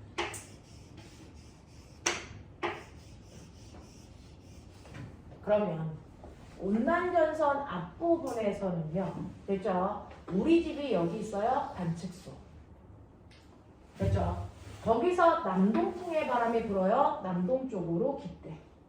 그래서 거기서 바람이 부는데 바람이 7m/s가 불어요. 긴 거 하나가 5m/s. 짧은 거 하나가 2m/s. 합쳐서 7m/s. 그래서 그리고 지금 여기에 구름이 잔뜩 꼈어요. 층문형의 구름. 그리고 여기에 무슨 비가 와요? 이슬비가 와요. 됐어? 이렇게 표현하는 거. 그렇지? 네. 자, 그리고 나서 한가운데 오동비가 멈춰서 날씨 맑음이에요. 그럼 색깔 안 칠해요. 됐어? 이 색깔 칠하는 정도, 이게 바로 구름의 양, 음량을 나타내요. 그래서 맑음이니까 구름 없대, 이 뜻이야. 그리고 바람은요, 남서풍이 불어요. 그러면 남서쪽으로 화살표. 됐어? 풍량. 그리고 바람은 2m/s가 불어요. 2m/s면 짧은 거 하나 그려야 되겠네? 그럼 너 봐봐. 이거 짧고 길어. 이렇게 하나만 있으면 구별이 안 되잖아요. 그쵸? 그래서 막대기 가장 끝에다 그려놓은 하나는 긴 거 5m/s짜리고요. 2m/s짜리 하나 그릴 때는 끝에서 내려와서 여기다가 이렇게 그려요. 길이랑 상관없이. 그러면 이건 2m/s짜리. 됐죠? 논란의 여지가 없어요. 그래서 2m/s가 불어요. 이렇게요. 되겠냐? 이렇게 그리시면 돼요. 그 다음 여기에서는 무슨 풍이 부냐면 그래서 북서풍이 불어요. 그리고 바람이 얼마가 부냐면 25m/s의 강풍이 불어요. 그래서 삼각형 하나가 20, 25는 막대 하나 더. 알겠어? 이런 식으로 풍속을 더하시면 돼요. 그리고 구름이 저구경이 껴서 뭐가 오니까 소나기가 내립니다. 이렇게 보시면 기억나요? 그냥 동그라미는 비고요. 그 밑에 역삼각형 하면 소나기요. 됐어. 그리고 이렇게 표시하면 눈이요. 이렇게 표시하면 천둥번개, 멋진말, 뇌우요. 됐어. 이렇게 표시하면 안개요. 하겠냐? 일기도 기울어요.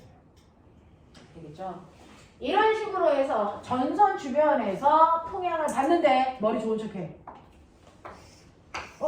맨 처음에는 남동풍, 그랬다가 90도 돌려서 남서풍, 또 90도 돌려서 북서풍, 이렇게 풍향이 시계방향으로 바뀝니다. 보여요? 네, 이런 식으로. 되겠죠? 그래서 우리나라 사계절에 따라서 여러분들이 날씨가 어떻게 바뀌는 것까지 그래서 기억해 두시면 이게 이제 유체지구예요. 됐죠? 수권과 기권의 특징을 설명해봐 드린 거예요. 하겠습니까? 되겠어요? 오케이. 이렇게 됩니다. 됐죠? 네. 그러면 선생님이 10분만 끌었다가요. 그래서 천체로 갑시다. 천체. 되겠어요? 네.